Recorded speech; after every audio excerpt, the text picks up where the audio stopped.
Hello class, today we're going to discuss strain theory, and this is an important theory when you think about deviance and as we think about what Thomas Merton meant by strain theory. Basically, strain theory is a theory which really tries to consider the question of deviance. Why does deviance occur? Why does deviance happen in societies? And basically, Thomas Merton says that deviant behavior arises from social realities in which few opportunities or means to an end exist to achieve cultural goals. What are cultural goals? Well, part of that has to do with how societies are organized, and part of his context for even talking about the strain is that it refers to what opportunities exist for you to get the things that are basic things that people want in societies. So Merton identifies this theory, but it's when you think about strain theory, it's part of just this overall way of thinking about deviance. Why does deviance occur? And deviance is a term which looks at and considers how societies are organized and what people do in order to push against social goals. So part of that has to do with Durkheim's theory of anomie. Anomie is a concept that describes normlessness, when people don't follow social norms.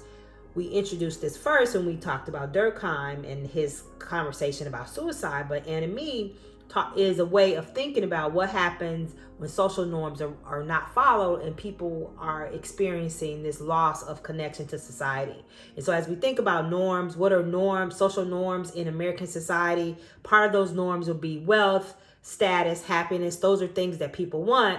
How do you get those things? Through education, through hard work, through saving your money. And so part of what the strain is that Merton is referring to is that what you see happening in American society is that crime and deviance arises because it is a way for people to achieve those things that they want, that they need, and they don't necessarily have the education or the wherewithal, or even the way society is organized doesn't offer ample opportunities for people to achieve those things. And so that's what strain theory is. It talks about the disconnection between what people want and the things that people want in society and the true opportunities that exist for people to get those things. That's what the strain theory is. And so, again, Durkheim talked about anomie as he referred to it as a situation in which cultural norms are completely broken down, right? As societies change over time, that change means that people are left with having to do the same things in different ways. Merton, on the other hand, challenges this concept of anomie, and he really expands it to a situation where he talks about that it's a situation where there's apparent lack of fit between the cultural norms and what constitutes success in life. Those are the goals, and the norms about the appropriate way to achieve those things. And so in terms of what is strain theory, how does anomie fit into that? Merton argued that anomie is built into the structure of modern societies. As societies have changed over time, there are going to be people that will not follow the rules. However, anomie occurs when the norms of a society don't match the way society is structured. We've talked a whole lot about social structure. Social structure has to do with how those organizations operate. What are the requirements? What are the requirements to get certain jobs? That's social structure. That's how it's set up. This is a functionalist perspective. This is a functionalist argument to think about why deviance exists.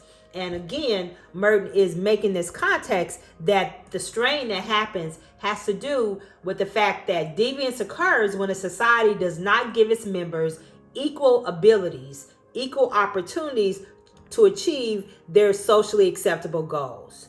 And that's strain theory in essence. That's the definition of it. So when we think about crime and why crime exists, again, this is a functionalist view to think about anomie and this theory that Merton is suggesting. And he sets it up to say that we have cultural goals, and these cultural goals and institutionalized means have to do with how society is set up, and deviance is caused by the disconnect between what people want and the ways in which they have to get those things. And what happens as a result of that is normlessness. And this is his explanation for crime.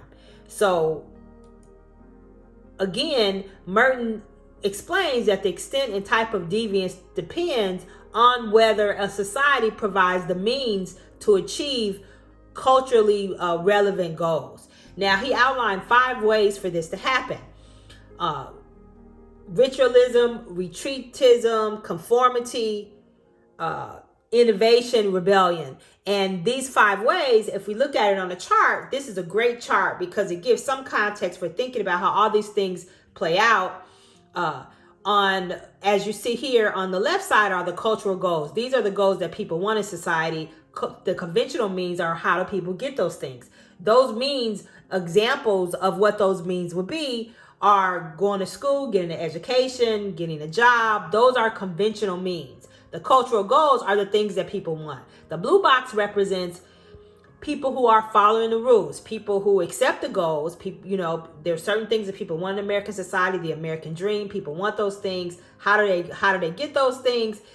They are getting those things through conventional means. They go to college, they go to school, they get a job, they save money. Those are conformists. They're not deviant. Everybody else on this chart is deviant. Who are innovators? Innovators accept the cultural goals. They want what everyone else wants, but they reject the way in which people get those goals. So although innovation is a really positive term, the way Merton is using innovation would refer to someone who sells drugs or someone who is an art thief. They're called innovators in this typology that Merton has set up because they want the same things, but they're rejecting the conventional way to get those things. Ritualists, on the other hand, reject the cultural goals, but they accept the conventional means. Who would be a ritualist?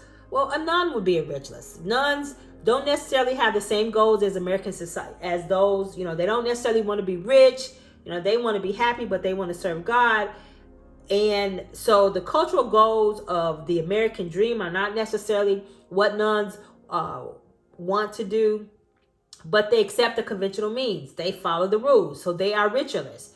Retreatists, on the other hand, reject the cultural goals and reject the conventional means. And that's someone who has completely retreated from society.